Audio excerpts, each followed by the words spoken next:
The film opens with our central character, Tommy, a solitary man in his middle years trapped in a monotonous job. He's still grappling with the heartache of his fiancée's departure 2 years ago. He's drawn to her house, hoping for some kind of resolution, but can't muster the courage to speak to her or knock on the door. Since the breakup, he's retreated to his mother's place, his life devoid of excitement. One day, on his way back from work, a sleek limousine catches Tommy's eye. He's stunned when a celebrity actor, Andy Samberg, hails him down. Tommy, a huge fan, stammers his admiration. Andy invites him into the car, and Tommy readily accepts. To his astonishment, Andy pulls out a card with details about Tommy's life. He explains Tommy's been selected for a game show, though even Andy is clueless about the format. Apparently, the show's organizers know everything about Tommy, with cameras already installed in his home. Despite the unsettling details, Tommy, yearning for a break from his mundane existence, enthusiastically agrees to participate. Our protagonist's journey continues as the limousine deposits him at a deserted warehouse. Bidding Tommy farewell with a touch of uncertainty, Andy vanishes. Inside the cavernous space, Tommy ventures upstairs, navigating a labyrinth of doors. Finally, he encounters two elderly men, the enigmatic masterminds behind the show. Their revelation chills Tommy to the core. He's not on a game show, he's become prey in a deadly game of cat and mouse. A team of unseen assassins awaits, poised to eliminate him at any moment. Survival for just 30 days promises a life-changing $1 million. Panic claws at Tommy, but the producers offer a glimmer of hope. These assassins operate globally, and their arrival in his city remains uncertain. If they never materialize, the $1 million is his for the taking, no questions asked. Tommy's concern shifts to the safety of his loved ones. The producers, however, assure him the assassins operate within strict parameters, targeting participants only when they're alone. Surrounded by friends or family, he'll be untouchable. This loophole sparks a glimmer of hope in Tommy. Surely, he can convince his family and friends to stand by him. Back home, his excitement over the adventure is met with disbelief. His mention of Andy Samberg as his escort only amplifies their skepticism. His pleas for constant companionship fall on deaf ears. He claims to be advertising for a companion on online classifieds, but no responses have come. Their unwavering doubt crumbles Tommy's spirit, his loneliness twisting into a deeper pain. His mother even suspects this elaborate tale stems from his ex's recent news of having a baby. Dejected, Tommy grapples with the rejection of his own family. Days drag by uneventfully. He begins to believe the whole thing was a cruel hoax. But on the fifth night, a jolt of fear jolts him awake. Eerie sounds pierce the silence, sending shivers down his spine. A sense of unseen danger hangs heavy in the air. His gaze falls upon the open back door and a telltale sign, a tiny camera abandoned on the floor. The game, it seems, has just begun. Panicked, convinced the hunters are lurking nearby, Tommy dials his mother's number. His frantic plea for her to come home, his life on the line, is dismissed as another episode. Refusing to leave work, she leaves Tommy to face the unknown alone. Desperate, he seeks refuge at his sister's house. He spills the story of the camera and the impending danger to his brother-in-law, Malcolm. Scoffed at for his tale, Tommy pleads for company, his terror of being alone palpable. Malcolm reluctantly agrees to share the couch, their makeshift arrangement a testament to Tommy's desperation. Midnight strikes, and a cacophony of strange noises shatters Tommy's fragile sleep. A figure, silhouetted against the window, clutching a menacing shotgun, sends shivers down his spine. Blinded by terror, Tommy throws himself against the bathroom door, splintering it in his haste to reach Malcolm. Emerging, he drags Malcolm outside, demanding proof of the lurking danger. But the street is empty, devoid of any threat. Malcolm's fury explodes. Humiliated by the broken door and Tommy's escalating paranoia, he throws his brother-in-law out onto the street. Desperate for a companion, Tommy spots a homeless man scavenging through a nearby trash bin. A spark of hope ignites. He offers the man a daily stipend in exchange for his company, a deal the man readily accepts with nowhere else to turn.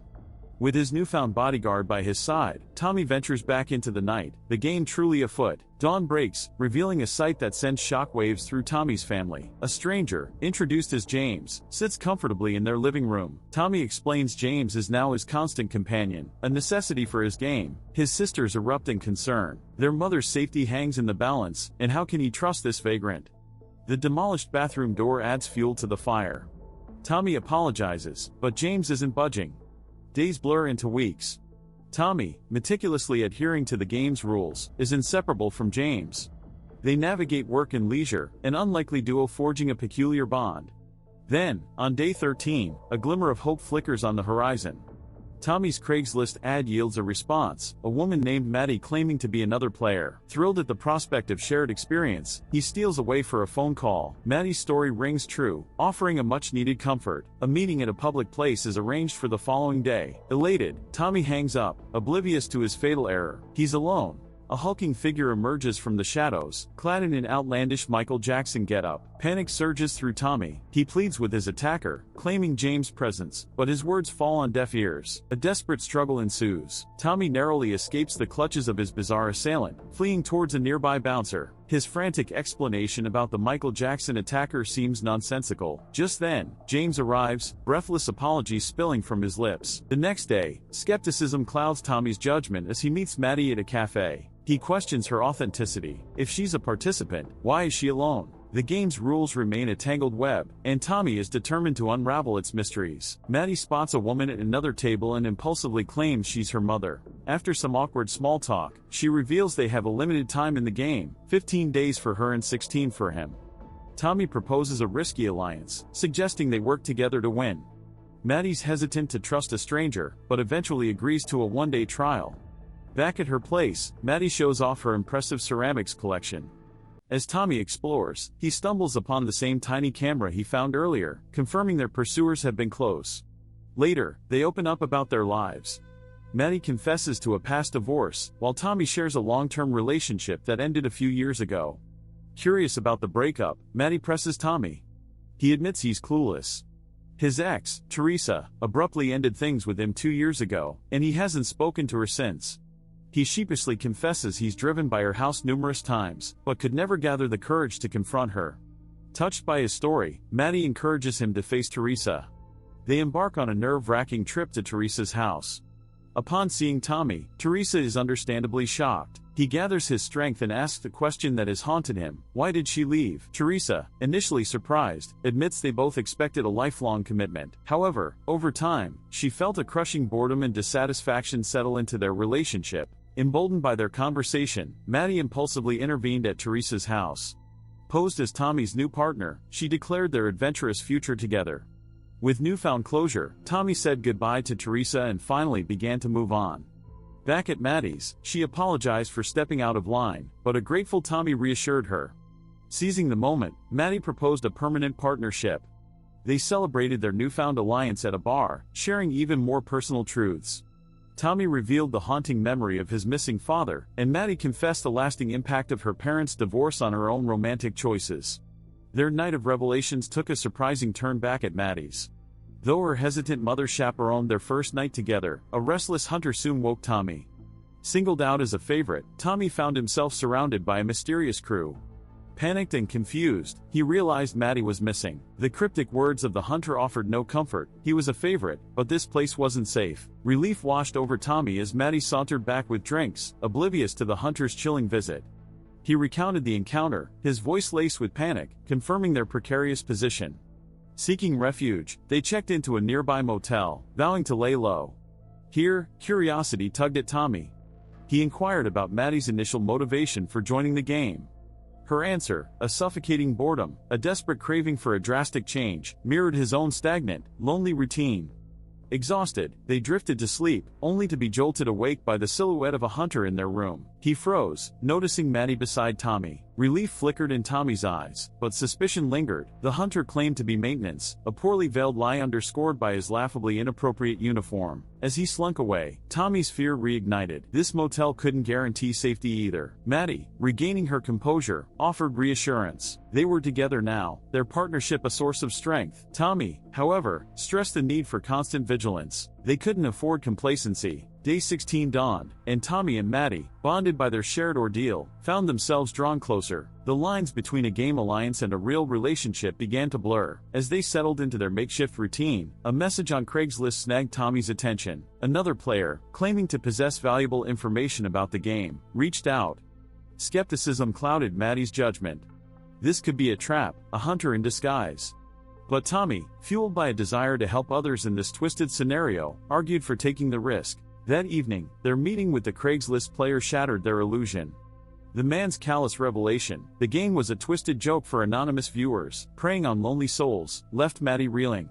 The supposed hunters, she realized with a bitter laugh, were always dressed in ridiculous costumes, a far cry from the genuine threat they initially believed. Disillusioned and hurt, Maddie needed a break. The constant pressure, the fear, and the emotional revelations had taken their toll.